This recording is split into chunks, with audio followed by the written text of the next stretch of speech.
Good evening, everyone. I'm Christina with Atlantic Institute, and tonight we are having our monthly TED Dialogue discussion night. This discussion is interesting. The video for tonight is very interesting. We did have somebody else that was supposed to moderate it. That they know who this comedian is, or who this person is. I watched it earlier just to try to get some input and something to pull from it. I know that the person that was going to moderate it probably had a stronger attachment, but what I really did get from it is disability. And I don't know if any of you guys deal with disabilities. Years ago, I learned there was a phrase that we are all only temporarily able until we're disabled. So I always remember that I'm temporarily able, because when you're disabled, it's most likely permanent. So I just thought it was an interesting thing. And I have been a foster parent for many years in Florida and in South Carolina. And I have taken care of children that were in wheelchairs that had like end-stage renal disease, or yes, alternatively abled. Yep, that's also a good term. And I've taken care of children that have had shaken baby syndrome, and I've taken care of children that have needed pacemakers and feeding tubes and colostomy bags and all kinds of things. And I will tell you that when I took care of the child that we had that was in a wheelchair, I got a glimpse of what it must be to be a parent of a child that was disabled in this way, because the amount of physical work it takes to keep up with just running to the store, which means transferring over to a seat in the car and then coming back out and taking apart the wheelchair and putting it in pieces and putting it in the trunk of the car and then pulling it back out and putting it all back together and transferring back in. Like the amount of exhaustion, physical exhaustion. I was in Florida too, so you're just sweating like crazy. It was a lot of work. And I said, I have like a whole new respect for parents that have children, that take care of children for years in that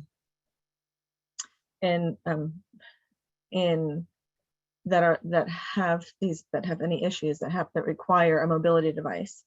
So different ability is another good alternative term. Very cool. I like that. All right, so I'm going to go ahead and get into the video. And then afterwards, I was watching this earlier, and I did think it was unique that the discussion is taking place in a women's TED conference. So it is geared towards women, and it is a very good conversation. But I thought I would go ahead and just kind of preface that so that you can kind of understand where it's coming from. And then, if you can, we can all share our thoughts afterward. So I'm going to share my screen. And I'm only going to share the sound. I've learned when I optimize for video clip, that's when you get all those gray boxes on the screen. So here we go. All right, can you guys see that? Can you see the big screen? I tried to make it big. I want to make sure. Thumbs up. Yes, you can see the big screen. Okay. And let me. Hello, TED Women. What's up? Not good enough. Hello, TED Women. What is up? My name is Maysoon Zayid, and I am not drunk, but the doctor who delivered me was. He cut my mom 6 different times in 6 different directions, suffocating poor little me in the process. As a result, I have cerebral palsy, which means I shake all the time. Look. It's exhausting. I'm like Shakira meets Muhammad Ali. CP is not genetic. It's not a birth defect. You can't catch it. No one put a curse on my mother's uterus, and I didn't get it because my parents are first cousins, which they are. It only happens from accidents, like what happened to me on my birthday. Now, I must warn you, I'm not inspirational. And I don't want anyone in this room to feel bad for me, because at some point in your life, you have dreamt of being disabled. Come on a journey with me. It's Christmas Eve. You're at the mall. You're driving around in circles looking for parking. And what do you see? 16 empty handicap spaces. And you're like, God, can't I just be a little disabled?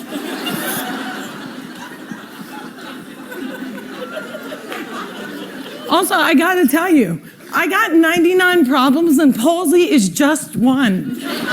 If there was an oppression Olympics, I would win the gold medal. I'm Palestinian, Muslim, I'm female, I'm disabled, and I live in New Jersey.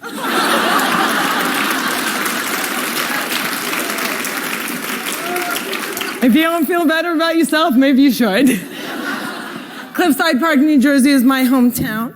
I have always loved the fact that my hood and my affliction share the same initials. I also love the fact that if I wanted to walk from my house to New York City, I could.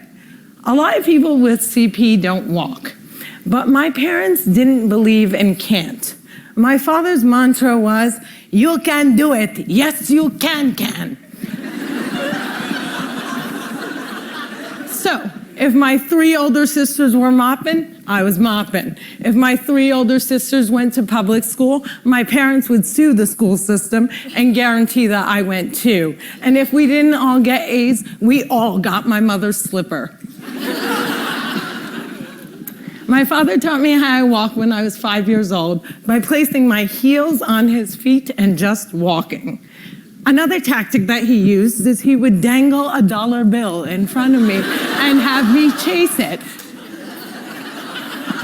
My inner stripper was very strong, and by the first day of kindergarten, I was walking like a champ who had been punched one too many times. Growing up, there were only 6 Arabs in my town, and they were all my family. Now there are 20 Arabs in town, and they are still all my family. I don't think anyone even noticed we weren't Italian.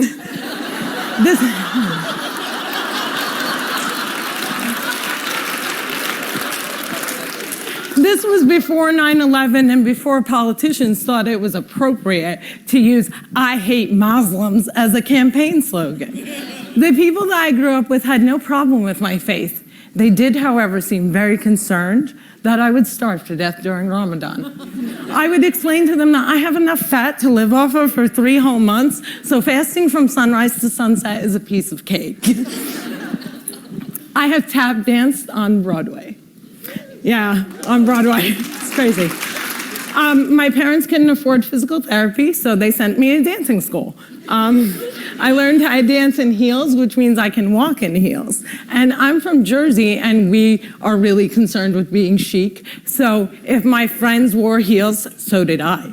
And when my friends went and spent their summer vacations on the Jersey Shore, I did not. I spent my summers in a war zone because my parents were afraid that if we didn't go back to Palestine every single summer, we'd grow up to be Madonna.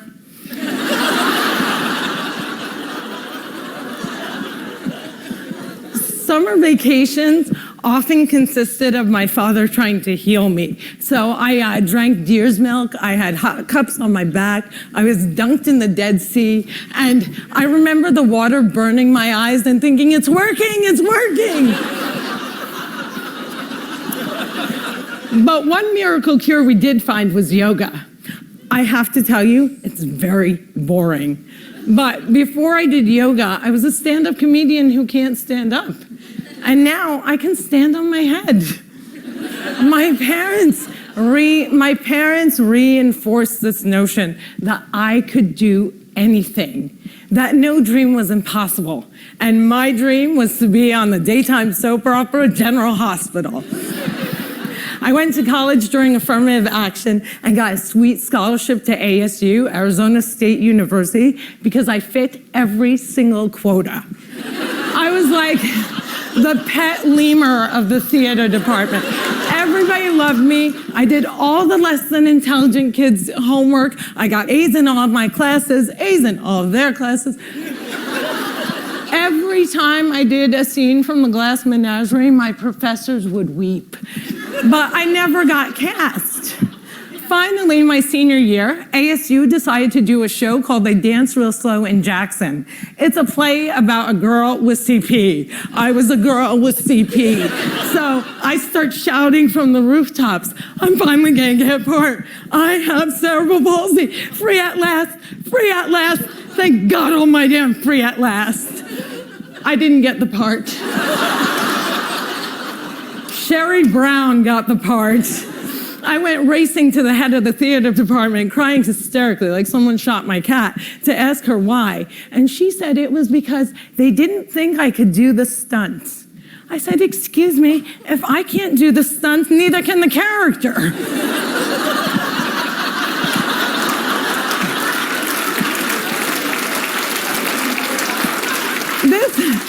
This was a part that I was literally born to play, and they gave it to a non-palsy actress.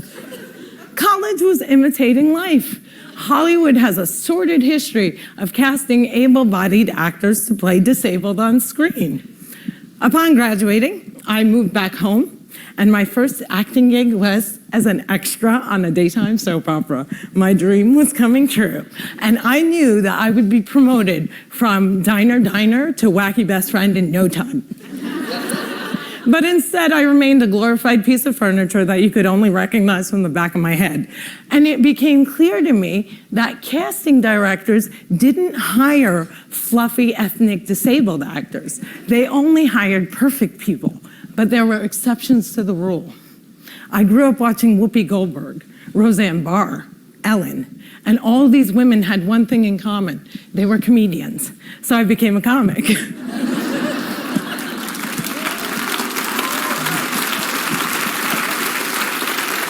My first gig was driving famous comics from New York City to shows in New Jersey, and I'll never forget the face of the first comic I ever drove when he realized that he was speeding down the New Jersey Turnpike with a chick with CP driving him. I performed in clubs all over America, and I've also performed in Arabic in the Middle East, uncensored and uncovered.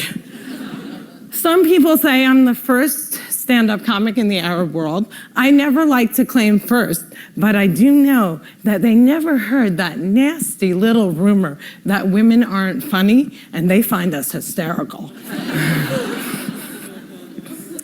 In 2003, my brother from another mother and father, Dean Obidallah, and I started the New York Arab American Comedy Festival, now in its 10th year. Our goal was to change the negative image of Arab Americans in media, while also reminding casting directors that South Asian and Arab are not synonymous.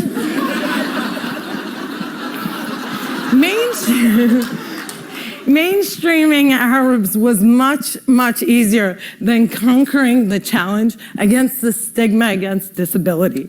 My big break came in 2010. I was invited to be a guest on the cable news show Countdown with Keith Olbermann. I walked in looking like I was going to the prom, and they shuffle me into a studio and seat me on a spinning rolling chair. So I looked at the stage manager and I'm like, excuse me, can I have another chair? And she looked at me and she went, 5, 4, 3, 2, and we were live, right? So I had to grip onto the anchor's desk so that I wouldn't roll off the screen during the segment. And when the interview was over, I was livid. I had finally gotten my chance and I blew it. And I knew I would never get invited back. But not only did Mr. Oberman invite me back, he made me a full-time contributor and he taped down my chair.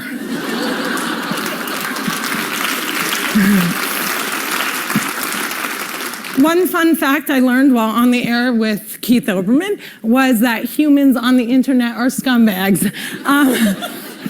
People say children are cruel, but I was never made fun of as a child or an adult. Suddenly, my disability on the World Wide Web is fair game. I would look at clips online and see comments like, yo, why is she tweaking? Yo, is she retarded? And my favorite, poor Gumby mouth terrorist, what does she suffer from? We should really pray for her. One commenter even suggested that I add my disability to my credits. Screenwriter, comedian, palsy. Disability is as visual as race. If a wheelchair user can't play Beyonce, then Beyonce can't play a wheelchair user. The disabled are the largest. Yeah, clap for that, man. Come on.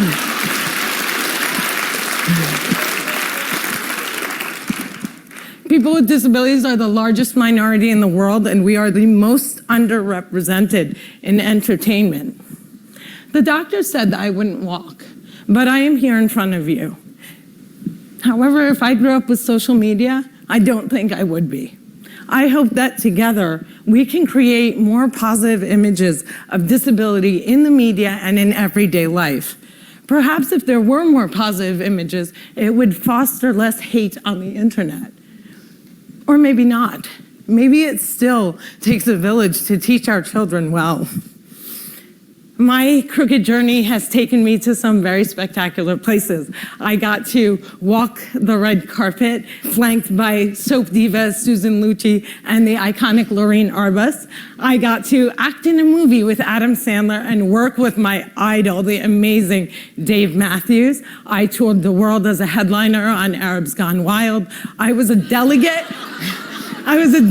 representing the great state of New Jersey at the 2008 DNC, and I founded Maysoon's Kids, a charity that hopes to give Palestinian refugee children a sliver of the chance my parents gave me. But the one moment that stands out the most was when I got, before this moment,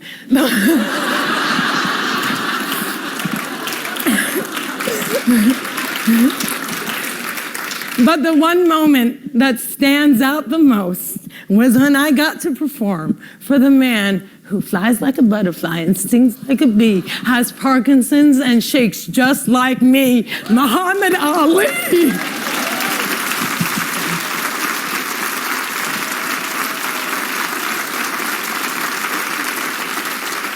It was the only time that my father ever saw me perform live, and I dedicate this talk to his memory. Allah yarhamak yaba. My name is Maysoon Zayid, and if I can, you can.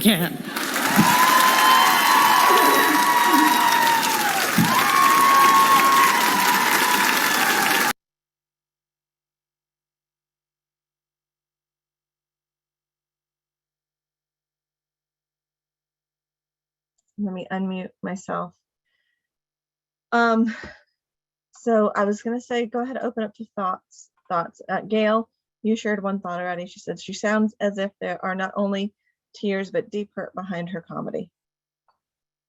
Yes, I thought so too. I was thinking that that it sounded like that as well. Bob, or I don't know who is in the phone number. If you guys have anything, if you have any thoughts, you can unmute yourself. I know I was thinking, I thought it was interesting that she was somebody that had the disability that didn't get the part. And I thought that's interesting how Hollywood, how people take the look at that. You know, I think, did you take some notes?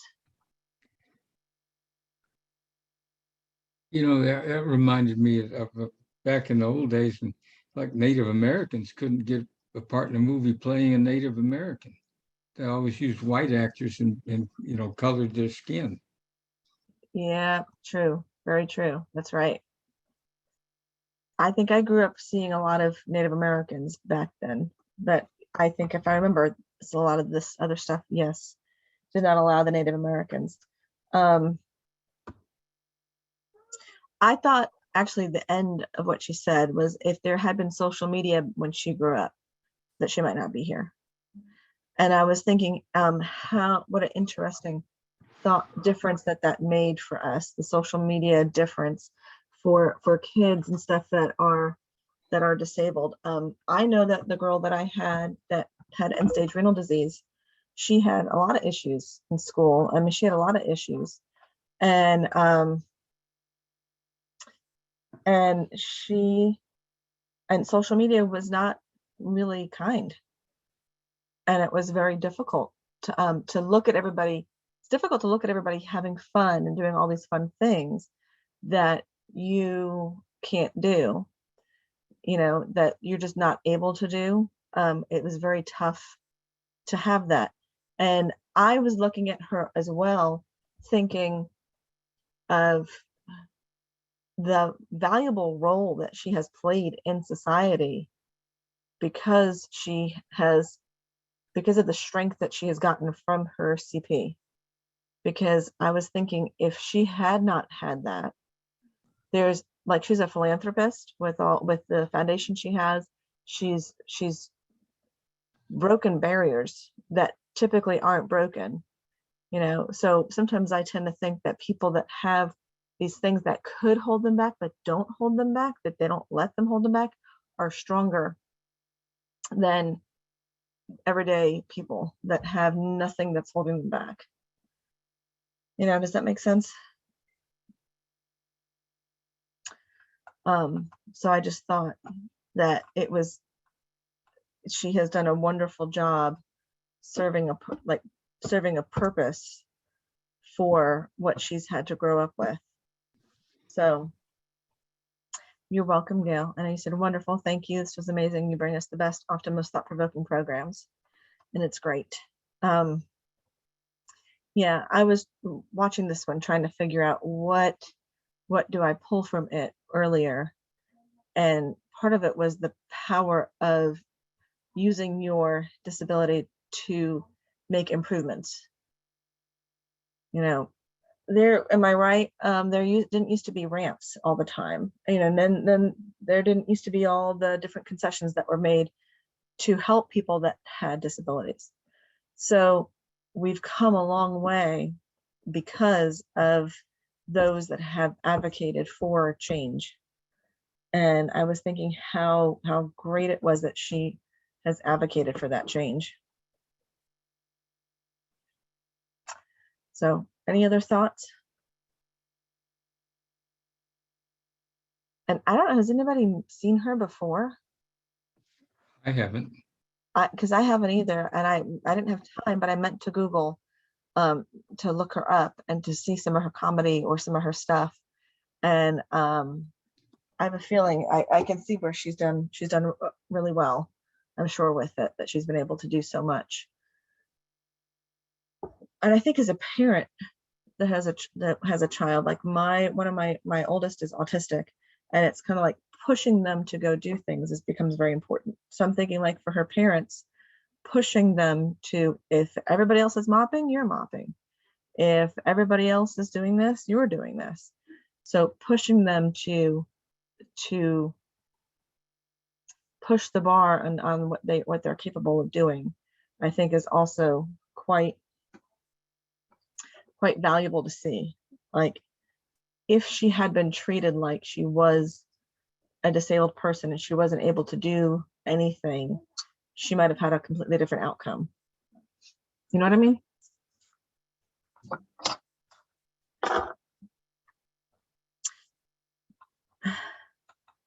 Let's see. So Gail said, thank goodness she had such a wonderful, supportive family. Yes, I know. That's what I was thinking is, do I know what her personal life is like as an adult? No, I don't know what her personal life is as an adult. I was wondering, in one of those pictures, it looked like there was a wedding. I didn't know if she's gotten married. I was curious to see what her life was like. And I didn't get a chance to look at that.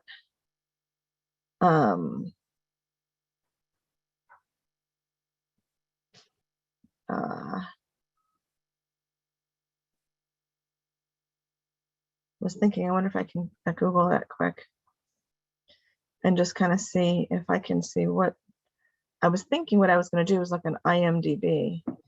Maysoon Zayid. Um, and I think sometimes what's great, I have a friend, her daughter has, I'm gonna not remember anything. Oh, I've seen it recently. Vitiligo. Her daughter has vitiligo, and for her to find somebody else and see somebody else that has vitiligo was very empowering, because we live in a little small town and it's not very popular around here. So I was thinking that for her to show what people that have CP are capable of is also very empowering. You know, there are parents that have children that are infants that get diagnosed with CP that think it's the end of the world.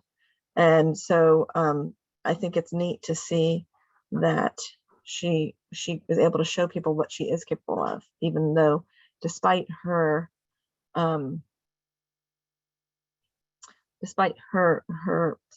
things that might hold her back.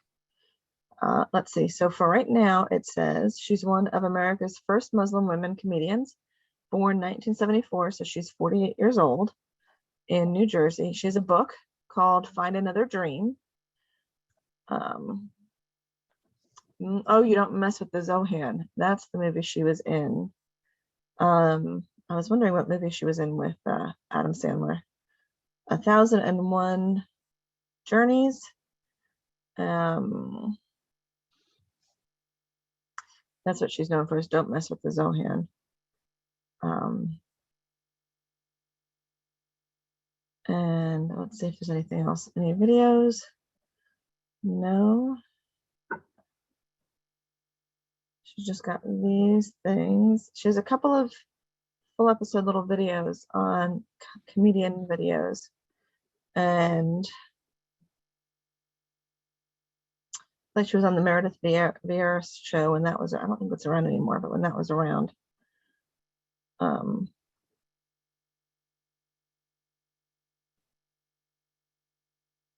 I think that was it. I don't see movie bio and list on Mubi. I'm just curious. Let me read what you said. Don't know if she mentioned this. From Wikipedia, Zayid spent 3 months a year in the Palestinian territories running an arts program for disabled and orphaned children in refugee camps. She helps the children use art to deal with trauma and bridge the gap between disabled and non-disabled children. 80% of the funding for the camps comes from her comedy work. Very cool. Very cool. Neat. And she says in here in the beginning, it says, my disability has impacted my craft, but also my craft has greatly impacted my disability. So that was it's a neat thing to see. Oh, and she was in there's a movie that it says she was in, it was The Muslims Are Coming. I don't know what movie that is either. Can't see anything else about that.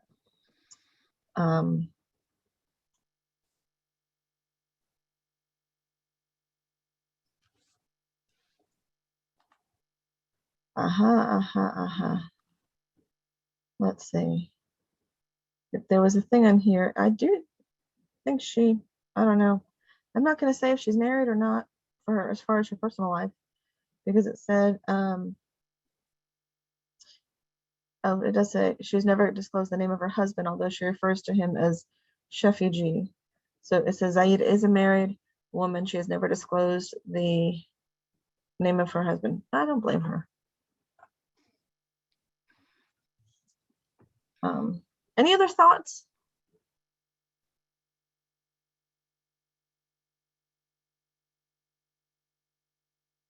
Oh, yeah, that's where I see you got that fact from Wikipedia.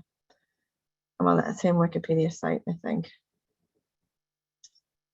And now it brought me to something else. Oh, yep. Nope, that's done. That brought me to something else. Any other thoughts on?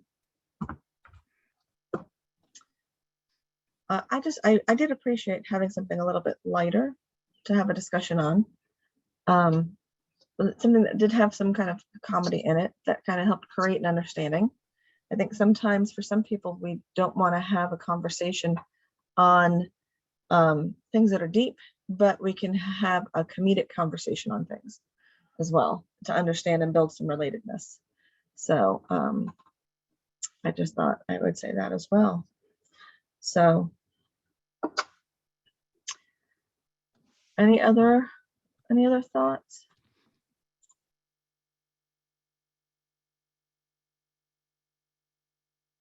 All right. If not, I'm going to say thank you for being here with me. I appreciate it. And we can have an early night tonight. I did appreciate I will say one other thought was the fact that we have all had an education here on Ramadan. And so I did kind of appreciate knowing what she was saying when she was saying the neighbors were worried about her because she was fasting. And so I kind of appreciate having knowledge about Ramadan now to know that, yeah, she's okay. She's good. So anyway, yes, you're welcome. Thank you for being here. I appreciate it. And thank you for helping and participating. And if you have an 8 o'clock call, Gail, then we will be off in time that you can have a break and then get on that. So, all right. You guys have a good night. You too. Bye. All right. Bye.